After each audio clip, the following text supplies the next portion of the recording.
nós vamos ver agora que existem algumas diferenças no caso de a gente estar calculando o pH de uma solução envolvendo um ácido ou uma base fraca, certo? Um exemplo de um ácido fraco seria o ácido fluorídrico. Por que existe uma diferença nesse caso?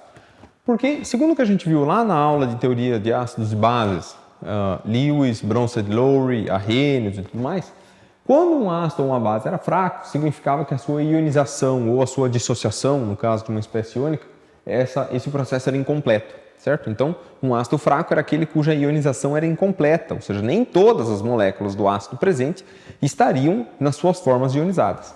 O que significa isso? Significa que, após um certo tempo de reação, não existirão apenas produtos no sentido de hidrônio e fluoreto, existirão também os reagentes que não se ionizaram, justamente porque o processo é incompleto. Bom, toda vez que existe reagente coexistindo com produtos, nós temos, na verdade, um estado de equilíbrio. Então, diferentemente do caso de ácidos e bases fortes, em que a gente não estabelecia um estado de equilíbrio, ou seja, a concentração inicial do ácido ou da base estava diretamente proporcional à concentração final do hidrônio ou do hidróxido, nesse caso aqui nós temos um estado de equilíbrio. Então, essas quantidades aqui não são diretamente proporcionais a esta quantidade aqui em termos de concentração. E a gente precisa saber avaliar esse caso. Vocês podem perceber que agora nós voltamos a usar a seta de equilíbrio aqui, diferentemente dos casos anteriores para ácidos e bases fortes, a gente estava usando uma seta unidirecional, aqui nós estamos usando a seta de equilíbrio justamente porque a gente vai ter que resolver um sistema de equação de equilíbrio químico. Então, mesma situação que a gente viu nos casos anteriores. Vamos imaginar que a gente tivesse uma concentração C0 aqui, então eu estou imaginando que eu preparei uma solução de ácido fluorídrico com uma concentração qualquer, a concentração que vai depender dos parâmetros que foram dados no exercício, né? A concentração de água aqui, como ela é um líquido puro, né? Ela não é um parâmetro desejável, e aqui eu tenho que imaginar a concentração de hidrônio e a concentração de fluoreto, certo? Nós vimos que a concentração de hidrônio não é zero numa solução aquosa, ou mesmo que seja uma amostra de água pura. Agora, normalmente, esse valor vindo da água, que é um 10 a menos 7, ou perto disso, se for água pura, né? Ele vai estar muito menor do que as concentrações C0 que a gente estiver tratando. Então, num primeiro momento, nós vamos desprezar o valor do hidrônio e dizer que ele é tão baixo quanto o próprio valor da concentração do fluoreto, que inicialmente era 0. Caso não seja isso, ou seja, a concentração inicial seja pequeno o suficiente para que isso aqui tenha que ser considerado, aí um outro método de cálculo que pode ser visto posteriormente. No primeiro momento, agora a gente vai assumir que a concentração C0 é pelo menos 1000 vezes maior que um 10 a menos 7, ou seja, pelo menos um 10 a menos 4, né? Ou maior. O que permite eu fazer esse desprezar aqui da concentração de hidrônio sem grandes problemas.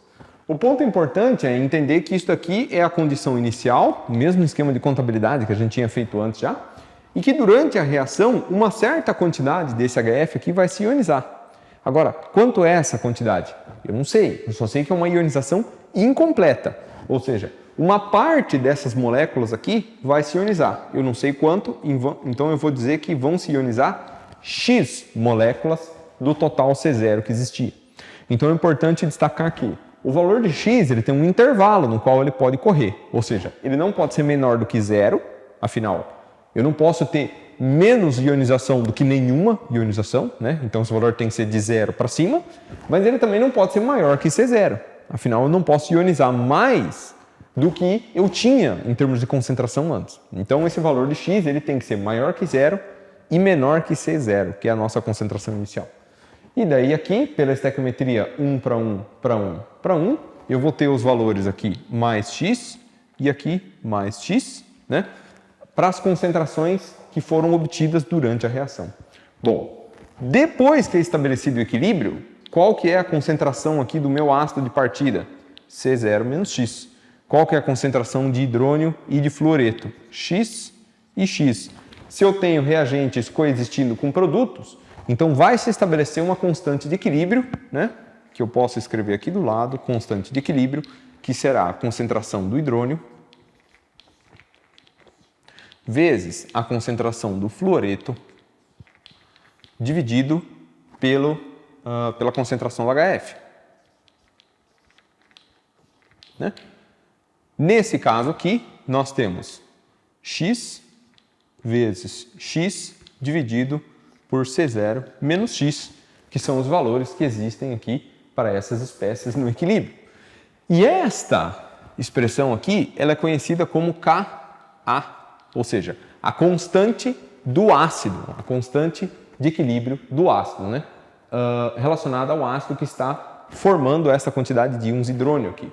Bom, se eu tenho o valor de Ka aqui dentro, então x ao quadrado e C0 menos x, eles têm que estar relacionados a esse valor do K, porque é uma posição de equilíbrio bastante específica. Vamos dar um exemplo agora, imaginando um valor para C0, né? Vamos imaginar que C0 fosse 0,1 mol por litro, né? Um valor bem dentro dos parâmetros que a gente usa regularmente no laboratório.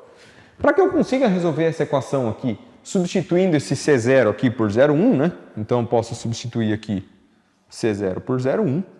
Eu preciso ou conhecer o valor de x para daí calcular o Ka, ou conhecer o Ka para daí calcular o valor de x. O mais usual é nós conhecermos o valor de Ka, porque ele é tabelado, ele tem uma tabela de constantes de ácido.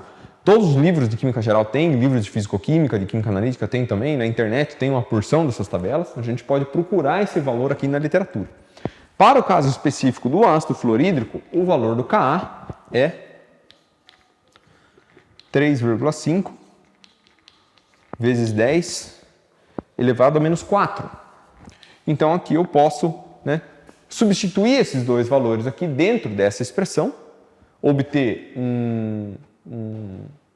uma equação quadrática, né, que vai envolver x quadrado aqui, e a partir dela calcular o valor de x que vai ser usado para responder essa pergunta. Então no caso aqui a gente teria 3,5 vezes 10 a menos 4, isso aqui é o valor de Ka, isso é a mesma coisa que x quadrado sobre 0,1 menos x, né? Eu posso passar todo esse denominador para o lado de K, né? Multiplicando esse pelo valor do Ka, multiplicando menos x pelo valor do Ka, e eu chegaria à seguinte expressão, x quadrado, já colocando a expressão final, né? X quadrado mais 3,5 vezes 10 a menos 4, x menos 3,5 vezes 10 a menos 5 igual a zero. Ou seja, se nós fizermos a transformada desta expressão aqui numa equação quadrática simples, nós vamos obter esta equação quadrática aqui, que é uma equação quadrática ordinária, ou seja, ela tem os coeficientes A, B e C que podem ser resolvidos pela fórmula quadrática de Bhaskara, né? Fórmula menos B, mais ou menos, raiz de B ao quadrado menos 4AC, né? Então aqui a gente pode calcular os valores de x, eu já vou colocar aqui do lado, x1 e x2. Lembrando que como é uma equação quadrática tem duas raízes, a gente tem que calcular as duas, né? Porque ambas são soluções matemáticas do nosso problema. x1 é 5,74. 5,74, 10 a menos 3. E x2, menos 6,09 vezes 10 a menos 3. Então, essas daqui são as duas raízes matemáticas do nosso problema. Agora a gente tem que, dentre elas, decidir qual que é a nossa raiz química, ou seja, qual desses valores corresponde a um parâmetro experimentalmente verificável do nosso sistema. E é claro que só pode ser o x1, porque o valor de x é uma concentração, não pode existir concentração negativa, ou seja, o valor de x2 é automaticamente descartado, e o valor de x1, então, é aceito como uma concentração em mols por litro, ou seja, esse valor aqui é aceito, esse valor aqui é descartado. Se eu conheço x, eu conheço a concentração do hidrônio. Se eu conheço a concentração do hidrônio, automaticamente eu posso conhecer o pH. Por quê? Porque o pH nada mais é do que o menos log desse valor, ou seja, menos log da concentração do hidrônio, 5,74 vezes 10 a menos 3. Esse valor de pH aqui corresponde a um pH de 2,24. Então, quer dizer, se fosse a pergunta, né, do exercício, qual é o pH de uma solução 0,1 mol por litro do ácido fluorídrico? Bom, você tem a concentração, o valor da constante do ácido tem que ser dado no exercício ou tem que ser dado uma maneira de você procurar esse valor, seja num apêndice de dados, seja numa tabela de um livro, na internet, isso tem que ser fornecido, para que a única incógnita que você tenha seja o valor de x. Ou que seja dado o valor do pH e o valor de x, para que então você calcule o Ka. Quer dizer, a gente pode manipular essa equação aqui em termos de diferentes parâmetros. Ou eu forneço x a concentração, você calcula o Ka, ou eu forneço x e o Ka, você calcula a concentração, ou eu forneço a concentração e o Ka, você calcula x. Tem diferentes formas de abordar esse problema.